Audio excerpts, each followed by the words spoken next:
So I'm a Seventh-day Adventist Christian, and part of our fundamental beliefs is an idea that Jesus is coming again soon, and that should change the way that we live.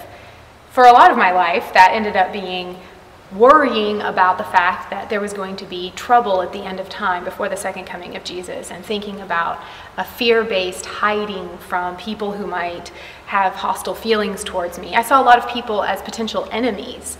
And as I've thought more about what it means to follow Jesus and to do what he did, I've thought about what it might mean to wait for the second coming, which is the inauguration of the new heaven and the new earth. How might I do that the way Jesus did it? And when I look at the ministry of Jesus, many things come to mind, but I've sort of isolated 3 things that I think can be a model for us as Jesus' disciples, waiting for the new kingdom, for the new heaven and the new earth, the way that he did.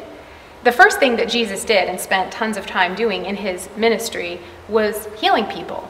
He participated in miracles. He healed the sick, the needy, and he fed people miraculously.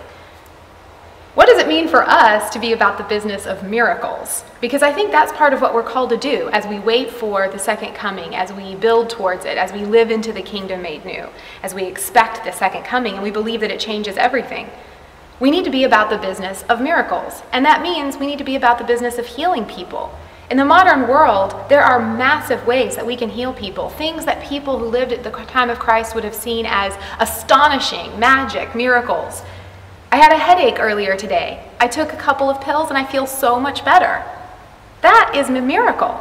And I think we're not doing God a service if we think we separate something like the supernatural of him coming in and changing everything against the laws of nature from the knowledge that he gave us for how the natural world works and how we can do things like build technologies that feed people in much better ways and warm people and that grow food in larger numbers, and then also things like surgery and knowing about how our minds work so that people who are depressed or having relational problems can improve.